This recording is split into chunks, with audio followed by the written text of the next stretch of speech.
ಸೋತವನು ಯಾರು? ಮರುದಿನ ಬೆಳಿಗ್ಗೆ ಪುಣ್ಯವಂತ ಗುರುಗಳ ಬಳಿಗೆ ಹೋಗಿ ಕುಳಿತ. ಗುರುಗಳಿಗೆ ನಮಸ್ಕರಿಸಿದ ತಕ್ಷಣ ತನ್ನ ಕಷ್ಟವನ್ನು ಅವರ ಬಳಿ ಹೇಳಿಕೊಳ್ಳಬೇಕೆನಿಸಿತು. ಗುರುಗಳೇ, ನಾನು ಜೀವನದಲ್ಲಿ ತುಂಬಾ ಸೋತಿದ್ದೇನೆ. ಅದಕ್ಕೆ ಕಾರಣ ತಿಳಿದುಕೊಳ್ಳುವ ಬಯಕೆ ಎಂದ. ಗುರುಗಳು, ನೀನು ಸೋತವನೇ? ಸೋತವರು ಯಾರೆಂದು ನಿನಗೆ ಗೊತ್ತೇ? ನೀನು ಸೋತವನೆಂದು ಹೇಗೆ ಹೇಳುತ್ತೀಯಾ?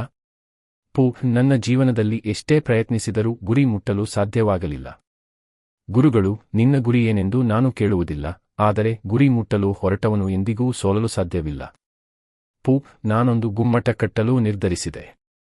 ಆದರೆ ದಶಕಗಳಿಂದ ಪ್ರಯತ್ನಿಸಿದರೂ ಅದು ನನ್ನಿಂದ ಸಾಧ್ಯವಾಗಲಿಲ್ಲ.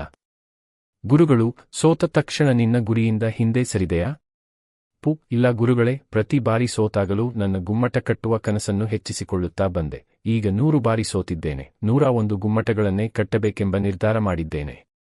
ಗುರುಗಳಿಗೆ ಆತನ ಮಾತಿನಿಂದ ವಿಶೇಷ ಆಸಕ್ತಿ ಮೂಡಿ ಒಮ್ಮೆ ಸೂಕ್ಷ್ಮವಾಗಿ ಗಮನಿಸಿದರು.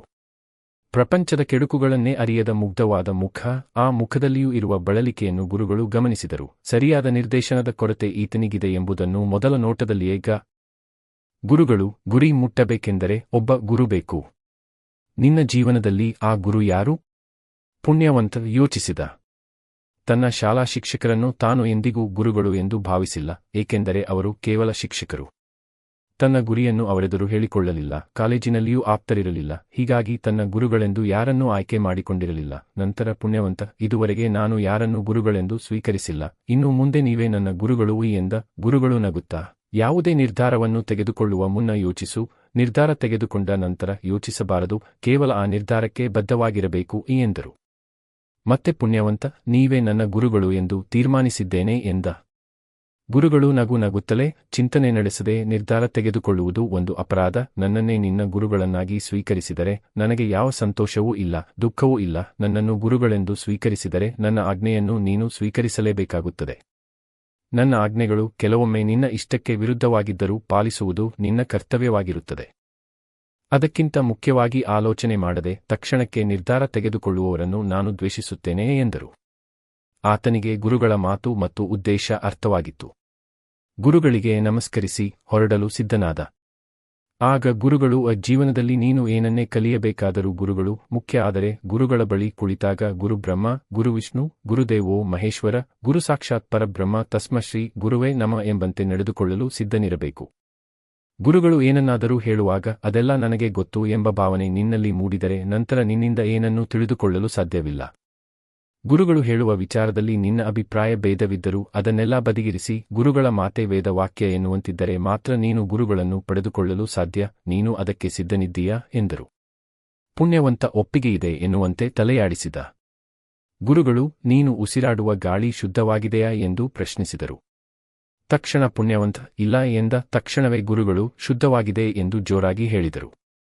ಪುಣ್ಯವಂತ ಗುರುಗಳ ಮುಖ ನೋಡಿದ. ಗಾಳಿಯು ಹಲವಾರು ರಾಸಾಯನಿಕಗಳಿಂದ ಕಲುಷಿತಗೊಂಡಿರುವುದು ವೈಜ್ಞಾನಿಕವಾಗಿ ತಿಳಿದಿರುವುದರಿಂದ ಪುಣ್ಯವಂತನಿಗೆ ಗುರುಗಳ ಮಾತು ಪ್ರಶ್ನಾರ್ಥಕವಾಗಿ ಕಾಣಿಸಿತು. ಆತ ಮನಸ್ಸಿನಲ್ಲಿಯೇ, ಗುರುಗಳಿಗೆ ಕೇವಲ ಆಧ್ಯಾತ್ಮಿಕ ತಿಳುವಳಿಕೆ ಇದೆ, ವೈಜ್ಞಾನಿಕ ತಿಳುವಳಿಕೆ ಇಲ್ಲ ಎಂಬ ತೀರ್ಮಾನಕ್ಕೆ ಬಂದ ಗುರುಗಳು 2 ನಿಮಿಷ ಮೌನವಾಗಿದ್ದು ಅನಂತರ ನಿಧಾನವಾಗಿ ಮಾತನಾಡಲಾರಂಭಿಸಿದರು. ಪುಣ್ಯವಂತ, ನಿನ್ನ ಮನಸ್ಸಿನಲ್ಲಿ ಗುರುಗಳಿಗೆ ವೈಜ್ಞಾನಿಕ ಅರಿವು ಇಲ್ಲ ಎಂಬ ಭಾವನೆ ಮೂಡಿತಲ್ಲವೇ ಎಂದರು. ಈತನಿಗೆ ಆಶ್ಚರ್ಯವಾಯಿತು. ಗುರುಗಳು ಮುಂದುವರಿಸಿದರು, ನೀನು ಸೇವಿಸುವ ಗಾಳಿಯಲ್ಲಿ ಆಮ್ಲಜನಕ, ಸಾರಜನಕ, ಜಲಜನಕ ಎಷ್ಟು ಪ್ರಮಾಣದಲ್ಲಿವೆ ಎಂಬುದು ಗೊತ್ತೇ ಎಂದರು. ಪುಣ್ಯವಂತ ಶಾಲೆಯ ದಿನಗಳಲ್ಲಿ ಇದನ್ನು ಚೆನ್ನಾಗಿ ಓದಿದ್ದ, ನೆನಪು ಮಾಡಿಕೊಳ್ಳಲು ಪ್ರಯತ್ನಿಸಿದ.